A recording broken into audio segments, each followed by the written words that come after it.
So it's 11:40 p.m. in Taiwan. What the heck? I'm awake. So You're I was a morning actually person, right? You're a morning person. I Right? am a morning That's person. what I thought. So. Yeah. Yeah. And I haven't even had coffee, from like 5:30 this evening. So Come this on. is all, yeah, You're really. a morning person and a coffee person. All right. So I was in a meeting with the United World Mission, and it was being facilitated by Lisa Anderson-Umana. So it was one of our non-formal training gatherings. So that's why I was late to this meeting.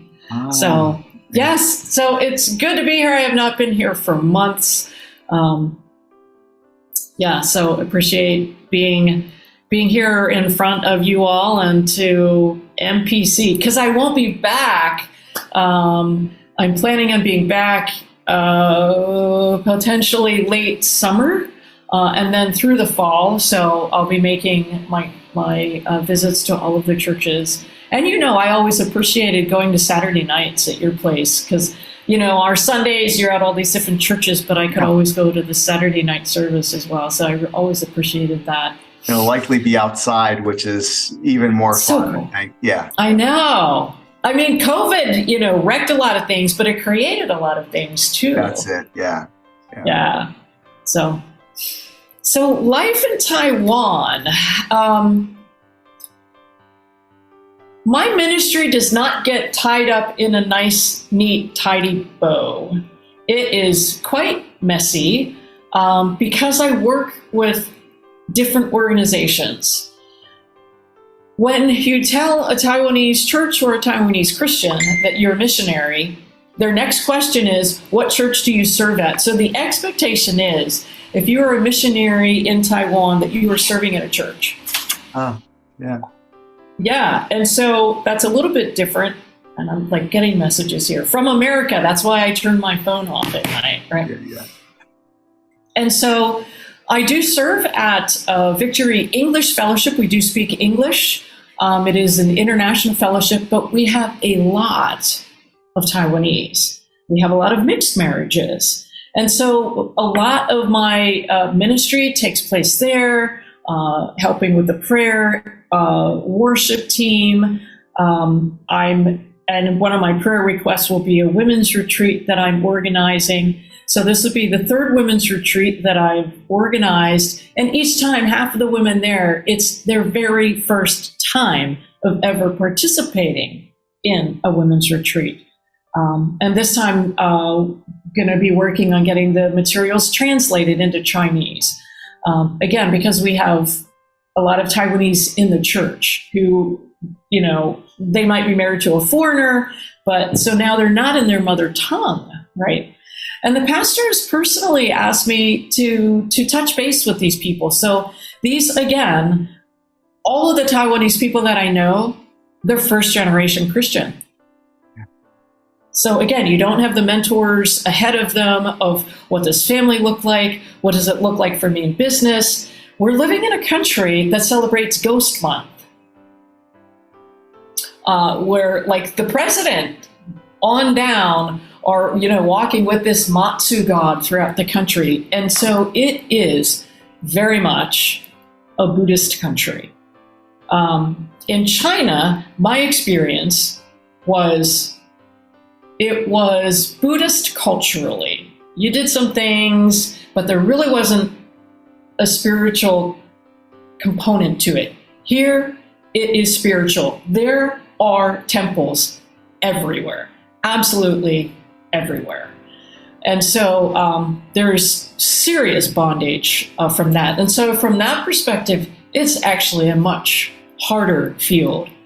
People will not make a decision to follow Christ until one of their elders passes away, because it's like they just can't get into that because of the authority of the spirits and what it is in their families. So ministry, as a missionary in Taiwan, most of the ministry does happen through the church.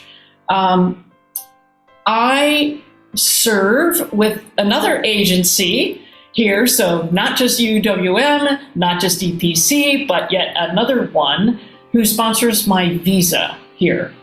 And so they don't charge, I don't have to pay them for that, but they do expect me to serve the ministry. And so my service to the ministry here, the agency here, is I provide member care for the missionaries. So that is about helping missionaries not just survive, but to thrive. And so I meet one-on-one with people to check in with how they're doing. I bring other resources to them, help them prepare for trips to America. What kinds of resources can you give to your children to help them make the adjustments that they're going to be going through?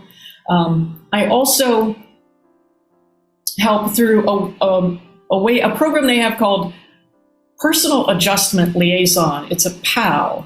And so literally walking for the first year that someone is in a country, either they've transitioned to this country, or they've never been a missionary before, or they've never lived abroad before, and walking them through each month and having specific time for reflection.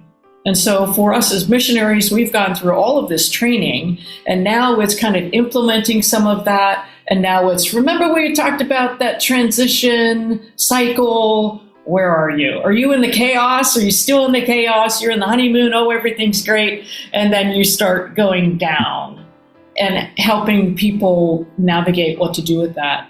So I'm actually helping our associate pastor who's never lived abroad, who never had all of this training that we had as missionaries. And so I'm walking with him through it, and he's getting married. So when his wife gets here, I'll be walking through it with her again, trying to help people thrive.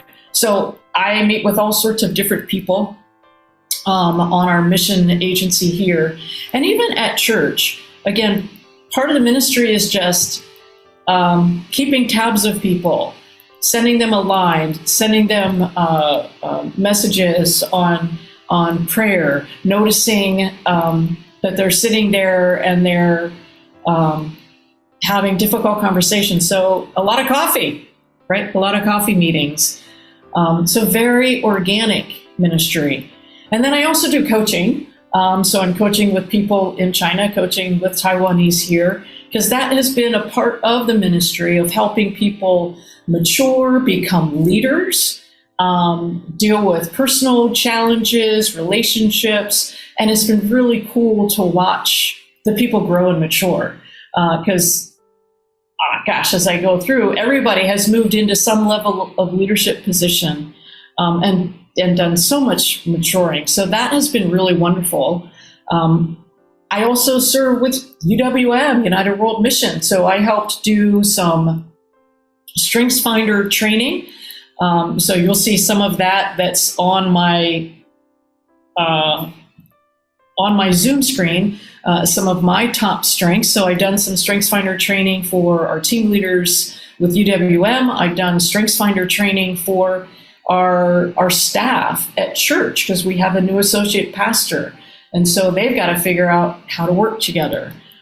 So some of these things that just, as I've been developing myself with coaching and some of my skills, I have loved. And in fact, I got through StrengthsFinder the first time in 2012 as a part of spiritual formation program that UWM was doing. And so it's been really insightful for me to learn about myself. So that's been really fun to go through that with all of my coaching clients. And you know what? Because in business, it's, hey, we need to work on fix your weaknesses. And you're like, yeah, that never made me successful. Like, how about this radical idea of God has gifted you with something? Why don't we lean into your strengths, right? Why don't we strengthen those things a little bit more? And so that has been really exciting things. But again, really organic. So I'm going to training in Thailand in November for member care, so that I can have some more skills on how I can support the people here. So I have a couple of prayer requests. One, and I can't ever get through it without tears. I will finally be with my Chinese family next month. We have been separated now for almost 4 years. I won't say the country that we're going to meet in for their own security. And I will be sitting in meetings with them, and we will be learning. So you can figure out what that means. But to just be together, you know, their youngest son just turned 5, and we haven't been together for 4 years. And their oldest, to be 8 years old next month, she still considers me her best friend. So on my newsletter, you will be seeing pictures, you will be seeing some videos of these people. And again, I've been invited to sit in meetings with them because, you know, the head says, you know, the president says, Pat, you are absolutely partners with them, and you have invested in these people's lives. And so it will be glorious, and there will be a lot of tears. So I head out early October for that trip. And so I think I'll actually be on that trip for your next meeting, if it's the second Tuesday or Thursday of the month. And then a women's retreat I'm doing, this is the third retreat then that I've planned. It'll be November 11th. And so we use materials from a group called Velvet Ashes. And our group has just loved the materials. Again, these are first generation Christians. And so Velvet Ashes just has materials at the right level for them. And I'll be getting them translated into Chinese as well so that we can have both. And each time, half of the group has never gone through a women's retreat before. So I'm expecting even more this time because they, you know, each time it's actually almost been completely different groups. And so just a one day, and it'll be very close. It'll be at a local university. So it'll be easy to get to. And so really looking forward to that and blessing these women and encouraging them to spend time with God. So part of what I do is just being a bangyang, a mentor and a model of what does this look like to have these vibrant relationship with God? What does it mean how did you hear from God? You know, how do you communicate with God? So all of these things that we say, and yet anybody's like, but what does that really mean? So that's what life is in Taiwan. And of course, you know, as she talked about, as Claudia talked about all of the stuff going on, there's a whole lot of stuff going on. I look out over at the Taiwan Strait, so about 100 miles over there is the big country that I used to live in. But in general, people here, they just go about their life. We do have an election next year as well. So one in America, one here. That could change some things. It looks like the country is going kind of in the same direction that it has of we are a unique country. We have our own government. We are free. We are democratic, and we have religious freedom. And so it looks like that will be what continues. So what the other country does with that should be interesting. So